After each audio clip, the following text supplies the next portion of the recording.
ನಮಸ್ಕಾರ ಎಲ್ಲರಿಗೂ. ನುಗ್ಗೆಕಾಯಿ ಅಂದರೆ ಯಾರಿಗೆ ತಾನೇ ಇಷ್ಟ ಆಗಲ್ಲ. ಕೆಲವರು ಅಂತೂ ತುಂಬ ಇಷ್ಟಪಡ್ತಾರೆ ನುಗ್ಗೆಕಾಯಿ ಅಂದರೆ. ನುಗ್ಗೆಕಾಯಿ ಆರೋಗ್ಯಕ್ಕೂ ಸಹ ತುಂಬ ಒಳ್ಳೆಯದು. ನುಗ್ಗೆಕಾಯಿಂದ ನಾವು ಹುಳಿ ಸಾಂಬಾರು ಮಾಡ್ತಾ ಇರ್ತೀವಿ, ಪಲ್ಯ ಮಾಡ್ತಾ ಇರ್ತೀವಿ. ಈ ರೀತಿ ಉಪ್ಪು ನೀರು ಸಾರು ಅಥವಾ ಬಸ್ಸಾರನ್ನ ಮಾಡಿ ನೋಡಿ, ತುಂಬ ರುಚಿಯಾಗಿರುತ್ತೆ. ಇಲ್ಲಿ ನಾನು ಯಾವುದೇ ರೀತಿ ತೊಗರಿ ಬೇಳೆ ಏನು ಬಳಸ್ತಾ ಇಲ್ಲ. ಹೆಸರು ಕಾಳು ತೊಗೊಂಡಿದ್ದೀನಿ. ಕಪ್ ಹೆಸರು ಕಾಳು ತೊಗೊಂಡು ಅದನ್ನು ವಾಶ್ ಮಾಡಿಕೊಂಡು ಕುಕ್ಕರ್ಗೆ ಹಾಕ್ಕೊಂಡು ಹೆಸರು ಕಾಳು ಬೇಯೋಷ್ಟು ನೀರು ಹಾಕಿ ಒಂದು ಸ್ವಲ್ಪ ಉಪ್ಪು ಹಾಕಿ ನಾನಿಲ್ಲಿ ಬೇಯಕ್ಕಿಡ್ತಾ ಇದ್ದೀನಿ. ನಾವು 1 ವಿಷಲ್ ಕೂಗಿಸ್ಕೊಂಡ್ರೆ ಸಾಕು, ಹೆಸರು ಕಾಳು ಬೆಂದ್ಬಿಡುತ್ತೆ.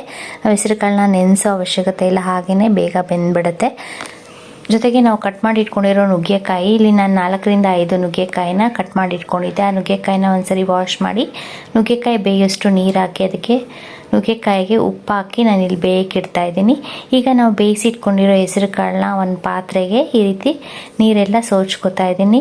ಫಿಲ್ಟರಲ್ಲಿ ನೀರೆಲ್ಲ ಬಸ್ದಿಟ್ಕೊಂಡಿದ್ದೀನಿ. ಬಸ್ದಿಟ್ಕೊಂಡಿದ್ದಾದಮೇಲೆ ಮಿಕ್ಸಿ ಜಾರ್ ತೊಗೊಂಡು ಖಾರಕ್ಕೆ ನಾನಿಲ್ಲಿ ಒಂದು 1/4 ಚಿಪ್ಪಷ್ಟು ಹಸಿ ಕೊಬ್ಬರಿ ತೊಗೊಂಡಿದ್ದೀನಿ. ಕೊಬ್ಬರಿನ ಹಾಕ್ಕೊಂಡಿದ್ದಾದಮೇಲೆ ಇದಕ್ಕೆ ನಾನು ಒಂದು ಇಡಿಯಷ್ಟು ಬೆಳ್ಳುಳ್ಳಿ ಹಾಕ್ಕೊಂಡಿದ್ದೀನಿ. ನೋಡಿಕೊಂಡು ನಾವು ಸಾಂಬಾರಿಗೆ ಎಷ್ಟು ಬೇಕೋ ಅಷ್ಟು ಬೆಳ್ಳುಳ್ಳಿ ಹಾಕ್ಕೋಬೇಕು. ಮತ್ತು ಒಂದು ಅರ್ಧ ಈರುಳ್ಳಿ ಹಾಕ್ಕೋತಾ ಇದ್ದೀನಿ. ನಾನು ಈರುಳ್ಳಿ ಬೆಳ್ಳುಳ್ಳಿನ ಹಸಿದೇ ಹಾಕ್ಕೋತಾ ಇದ್ದೀನಿ. ನಾವು ಬೇಕಂದರೆ ಎಣ್ಣೆಯಲ್ಲಿ ಫ್ರೈ ಮಾಡಿನೂ ಸಹ ಹಾಕ್ಕೋಬೋದು. ಇದ್ರ ಜೊತೆಗೆ ನಾನು 1 ಟೀ ಸ್ಪೂನ್ ಅಷ್ಟು ಜೀರಿಗೆ ಹಾಕ್ಕೋತಾ ಇದ್ದೀನಿ. ಜೀರಿಗೆ ಹಾಕೋದ್ರಿಂದ ಟೇಸ್ಟು ಚೆನ್ನಾಗಿರುತ್ತೆ ಮತ್ತು ಜೀರ್ಣಕ್ಕೂ ತುಂಬ ಒಳ್ಳೆಯದು ಜೀರಿಗೆ. ಹುಳಿಗೆ ನಾನಿಲ್ಲಿ ಒಂದು ಸ್ವಲ್ಪ ಹುಣಸೆ ಹಣ್ಣು ಹಾಕ್ಕೊಂಡು ಕೊತ್ತಂಬರಿ ಸೊಪ್ಪು ಹಾಕ್ಕೊಂಡಿದ್ದೀನಿ. ನಾವು ಲಾಸ್ಟಲ್ಲಿ ಸಾಂಬಾರಿಗೆ ಕಟ್ ಮಾಡಿನೂ ಸಹ ಹಾಕ್ಕೋಬೋದು ಕೊತ್ತಂಬರಿ ಸೊಪ್ಪು. ನಾನಿಲ್ಲಿ ರುಬ್ಬಕ್ಕೆ ಕೊತ್ತಂಬರಿ ಸೊಪ್ಪು ಹಾಕ್ಕೊಂಡು ನಾವು ಬೇಯಿಸಿಟ್ಕೊಂಡಿರೋ ಹೆಸರು ಕಾಳು ಇದೆಯಲ್ಲ, ಹೆಸರು ಕಾಳು ಒಂದು 2 ಸೌಟಷ್ಟು ಹೆಸರು ಕಾಳನ್ನ ಹಾಕಿ ನುಣ್ಣಕ್ಕೆ ರುಬ್ಕೊಂಡ್ರೆ ಖಾರ ರೆಡಿ ಆಗುತ್ತೆ. ನಾವು ಸಾಂಬಾರು ಮಾಡುವಾಗ ಕೊಬ್ಬರಿ ಇಲ್ಲ ಅಂದರೆ ನಾವು ಬರೀ ಹೆಸರು ಕಾಳು ಅಥವಾ ನಾವು ಬೇಯಿಸಿಟ್ಕೊಂಡಿರೋ ತೊಗರಿ ಬೇಳೆ ಹಾಕಿ ಈ ಸಾಂಬಾರನ್ನ ಮಾಡ್ಕೋಬೋದು. ಕೊಬ್ಬರಿ ಆಪ್ಷನಲ್ಲು ನೀವು ಬೇಕಾದರೆ ಹಾಕ್ಕೋಬೋದು, ಹಾಗೆಯೇ ಸಹ ಸಾಂಬಾರನ್ನ ಮಾಡ್ಕೋಬೋದು. ಹೆಸರು ಕಾಳು ಸ್ವಲ್ಪ ಜಾಸ್ತಿ ಹಾಕ್ಕೊಂಡ್ರೆ ಸಾರು ಮಂದ ಬರುತ್ತೆ ಮತ್ತು ಟೇಸ್ಟು ಸಹ ಚೆನ್ನಾಗಿರುತ್ತೆ. ಕೊಬ್ಬರಿ ಹಾಕಿಲ್ಲ ಅಂದರೆ, ಕೊಬ್ಬರಿ ಹಾಕಿದ್ರೆ ಇನ್ನೂ ಟೇಸ್ಟು ತುಂಬ ರುಚಿಯಾಗಿರುತ್ತೆ. ಇಷ್ಟನ್ನು ರುಬ್ಕೊಂಡಿದ್ದಾದಮೇಲೆ ನಾವು ಬಸ್ದಿಟ್ಕೊಂಡಿರೋ ನೀರು ಇರುತ್ತಲ್ಲ, ಆ ನೀರಿಗೆ ನಾವು ರುಬ್ಬಿಟ್ಕೊಂಡಿರೋ ಖಾರನ ಹಾಕಿ ಮಿಕ್ಸ್ ಮಾಡಿಕೊಂಡು ನೋಡಿಕೊಂಡು ನಮಗೆ ಎಷ್ಟು ಬೇಕೋ ಅಷ್ಟು ಸಾಂಬಾರಿಗೆ ನೀರು ಹಾಕಿ ಮಿಕ್ಸ್ ಮಾಡ್ಕೋಬೇಕು. ಬಸ್ದಿಟ್ಕೊಂಡಿರೋ ನೀರಲ್ಲಿ ನಾವು ಇಲ್ಲಿ ಖಾರ ಎಲ್ಲ ಮಿಕ್ಸ್ ಮಾಡ್ಕೊಂಡಿದ್ದಾಗಿದೆ. ಮಿಕ್ಸ್ ಮಾಡಿಕೊಂಡು ನುಗ್ಗೆಕಾಯಿ ಬೆಂದಿದೆಯಾ ಅಂತ ಒಂದ್ಸರಿ ಚೆಕ್ ಮಾಡಿಕೊಂಡ್ರೆ ನುಗ್ಗೆಕಾಯಿ ಇನ್ನೊಂದು ಸ್ವಲ್ಪ ಬೇಯಬೇಕಾಗಿತ್ತು. ನುಗ್ಗೆಕಾಯಿ ಬೇಯೋಷ್ಟರಲ್ಲಿ ಒಗ್ಗರಣೆಗೆ ಅಂತ ನಾನಿಲ್ಲಿ 1 ಈರುಳ್ಳಿನ ಕಟ್ ಮಾಡಿ ಇಟ್ಕೊಂಡಿದ್ದೀನಿ.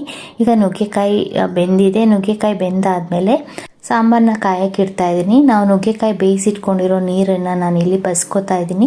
ನಾವು ಸಾಂಬಾರು ಮಿಕ್ಸ್ ಮಾಡಿ ಇಟ್ಕೊಂಡಿದ್ವಲ್ಲ, ಅದಕ್ಕೇ ನಾವು ನುಗ್ಗೆಕಾಯಿ ಬೇಯಿಸಿರೋ ನೀರನ್ನು ಹಾಕಿ ಮಿಕ್ಸ್ ಮಾಡ್ಕೋಬೇಕು. ಸಾಂಬಾರಿಗೆ ಈ ರೀತಿ ಬೇಯಿಸಿಟ್ಕೊಂಡಿರ್ತೀವಲ್ಲ ನುಗ್ಗೆಕಾಯಿ, ಆ ನೀರನ್ನು ಹಾಕೋದ್ರಿಂದ ಟೇಸ್ಟು ಸಹ ತುಂಬ ರುಚಿಯಾಗಿರುತ್ತೆ. ಈಗ ಪಲ್ಯಕ್ಕೆ ನಾವು ಒಗ್ಗರಣೆ ಹಾಕೋಬೇಕು. ಸಾಂಬಾರು ಆಲ್ರೆಡಿ ಕುದಿಯೋಕ್ಕೆ ಸ್ಟಾರ್ಟ್ ಆಗಿದೆ. ಒಂದು 2 ರಿಂದ 3 ನಿಮಿಷ ಸ್ವಲ್ಪ ಹಸಿ ವಾಸನೆ ಹೋಗಿ ಸಾಂಬಾರು ಸ್ವಲ್ಪ ಮಂದ ಬರಬೇಕು, ಅದುವರೆಗೂ ನಾವು ಕುದಿಸ್ಕೋಬೇಕು. ಸ್ಟಾರ್ಟಿಂಗು ಹೆಸರು ಕಾಳು ಮತ್ತು ನುಗ್ಗೆಕಾಯಿ ಬೇಕಿ ಉಪ್ಪು ಹಾಕಿರೋದ್ರಿಂದ ನೋಡಿಕೊಂಡು ಲಾಸ್ಟಲ್ಲಿ ಸಾರಿಗೆ ಉಪ್ಪು ಹಾಕಿ ಮಿಕ್ಸ್ ಮಾಡಿಕೊಂಡು ಕಾಯಿಸ್ಕೋಬೇಕು. ಸಾಂಬಾರು ಕಾಯೋಷ್ಟರಲ್ಲಿ ನಾನು ಪಲ್ಯಕ್ಕೆ ಅಂತ ಇಲ್ಲಿ ಪುಡಿನ ಮಾಡ್ಕೋತಾ ಇದ್ದೀನಿ. ಈ ಪುಡಿ ಹಾಕೋದ್ರಿಂದ ಪಲ್ಯ ಟೇಸ್ಟ್ ತುಂಬ ರುಚಿಯಾಗಿರುತ್ತೆ. ನುಗ್ಗೆಕಾಯಿ ತಿಂತಾ ಇದ್ರೆ ಇನ್ನೂ ತಿನ್ನಬೇಕು ಅನಿಸುತ್ತೆ, ಅಷ್ಟು ಟೇಸ್ಟ್ ಚೆನ್ನಾಗಿರುತ್ತೆ. 1 ಸ್ಪೂನ್ ಅಷ್ಟು ಅಕ್ಕಿನ ತೊಗೊಂಡು ಅಕ್ಕಿನ ನಾವಿಲ್ಲಿ ಕೆಂಪಕ್ಕೆ ಗಮ್ಮನ್ನು ಹಾಗೆ ಹುರ್ಕೋಬೇಕು. ಹುರ್ಕೊಂಡಿದ್ದಾದ್ಮೇಲೆ ಅದನ್ನು ಮಿಕ್ಸಿ ಜಾರ್ಗೆ ಹಾಕ್ಕೊಂಡು ನಾನು ಅದಕ್ಕೆ 1 ಹಿಡಿಯಷ್ಟು ಕಡಲೆ ಬೀಜ ಹಾಕ್ಕೊಂಡಿದ್ದೀನಿ. ಕಡಲೆ ಬೀಜ ಮತ್ತು ಅಕ್ಕಿನ ಪೌಡ್ರ್ ಮಾಡ್ಕೋಬೇಕು. ನಾವು ಅಕ್ಕಿ ಹಾಕಲೇಬೇಕು ಅಂತ ಏನಿಲ್ಲ, ಅಕ್ಕಿ ಹಾಕ್ದಿರೇ ಹಾಗೆ ಕಡಲೆ ಬೀಜನ ಹಾಕಿ ಪೌಡ್ರ್ ಮಾಡಿಕೊಂಡು ಸಹ ಪಲ್ಯಕ್ಕೆ ಹಾಕ್ಕೋಬೋದು, ಲಾಸ್ಟಲ್ಲಿ ಸೇರಿಸ್ಕೋಬೋದು. ಕಡಲೆ ಬೀಜ ಜಾಸ್ತಿ ಹಾಕಿದಷ್ಟು ಪಲ್ಯ ಟೇಸ್ಟ್ ತುಂಬ ರುಚಿಯಾಗಿರುತ್ತೆ. ಸಾಂಬಾರು ಚೆನ್ನಾಗಿ ಕಾದಿದೆ. ಇದಕ್ಕೆ ಲಾಸ್ಟಲ್ಲಿ ನಾನು ಇಲ್ಲಿ ಸಾಸಿವೆ ಒಗ್ಗರಣೆ ಮಾಡಿಕೊಂಡು ಮಿಕ್ಸ್ ಮಾಡ್ಕೊಂಡಿದ್ದೀನಿ. ಬಸ್ಸಾರು ರೆಡಿಯಾಗಿದೆ. ಸಾಂಬಾರು ರೆಡಿ ಆದಮೇಲೆ ಪಲ್ಯಕ್ಕೆ ಒಗ್ಗರಣೆ ಹಾಕ್ಕೋಬೇಕು.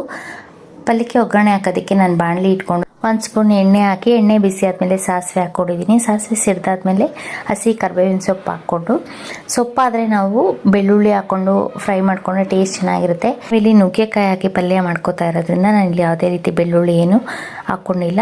ಈ ಕಟ್ ಮಾಡಿ ಇಟ್ಕೊಂಡು ಈರುಳ್ಳಿ ಹಾಕಿ ಈ ರೀತಿ ಬ್ರೌನ್ ಕಲರ್ ಆಗೋವರೆಗೂ ಎಣ್ಣೆಯಲ್ಲಿ ಫ್ರೈ ಮಾಡಿಕೊಂಡು, ಖಾರಕ್ಕೆ ಅಂತ ನಾನು ಇಲ್ಲಿ 4 ರಿಂದ 5 ಒಣಮೆಣಸಿನ್ಕಾಯಿನ ಹಾಕಿ ಎಣ್ಣೆಯಲ್ಲಿ ಫ್ರೈ ಮಾಡ್ಕೊಂಡಿದ್ದೀನಿ.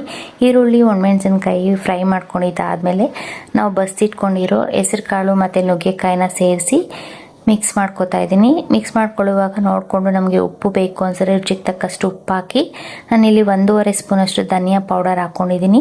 ಧನಿಯಾ ಪೌಡರ್ ಆಪ್ಷನಲ್ಲು ನೀವು ಬೇಕಾದರೆ ಹಾಕ್ಕೋಬೋದು, ಇಲ್ಲಾಂದರೆ ಹಾಗೇ ಸಹ ಪಲ್ಯನ ಮಾಡ್ಕೋಬೋದು. ಧನಿಯಾ ಪೌಡರ್ ಹಾಕಿ ಮಿಕ್ಸ್ ಮಾಡಿಕೊಂಡು ಒಂದು ಸ್ವಲ್ಪ ಹೊತ್ತು ಬಿಸಿ ಮಾಡ್ಕೊಂಡಿದ್ದಾದಮೇಲೆ ಲಾಸ್ಟಲ್ಲಿ ನಾನಿಲ್ಲಿ ಹುರಿದಿಟ್ಕೊಂಡಿದ್ದೆನಲ್ಲ ಅಕ್ಕಿ ಮತ್ತು ಕಡಲೆ ಬೀಜ ಪುಡಿ ಮಾಡ್ಕೊಂಡಿದ್ನಲ್ಲ ಆ ಪುಡಿನ ಹಾಕಿ ಮಿಕ್ಸ್ ಮಾಡಿ ಒಂದು ಸ್ವಲ್ಪ ಹೊತ್ತು ಬಿಸಿ ಮಾಡಿಕೊಂಡ್ರೆ ನುಗ್ಗೆಕಾಯಿ ಪಲ್ಯ ರೆಡಿ ಆಗುತ್ತೆ. ಈ ರೀತಿ ನಾವು ನುಗ್ಗೆಕಾಯಿ ಬಸ್ಸಾರು ಮತ್ತು ಪಲ್ಯನ ರೆಡಿ ಮಾಡ್ಕೋಬೋದು. ತುಂಬ ರುಚಿಯಾಗಿರುತ್ತೆ, ಮುದ್ದೆಗೆ ಅನ್ನಕ್ಕೆಲ್ಲ ಸಕ್ಕ ಟೇಸ್ಟಿಯಾಗಿರುತ್ತೆ.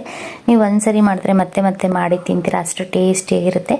ಈ ರೆಸಿಪಿ ನಿಮ್ಗೆ ಇಷ್ಟ ಆದರೆ ಲೈಕ್ ಮಾಡಿ, ಶೇರ್ ಮಾಡಿ, ಸಬ್ಸ್ಕ್ರೈಬ್ ಮಾಡಿ. Thank you.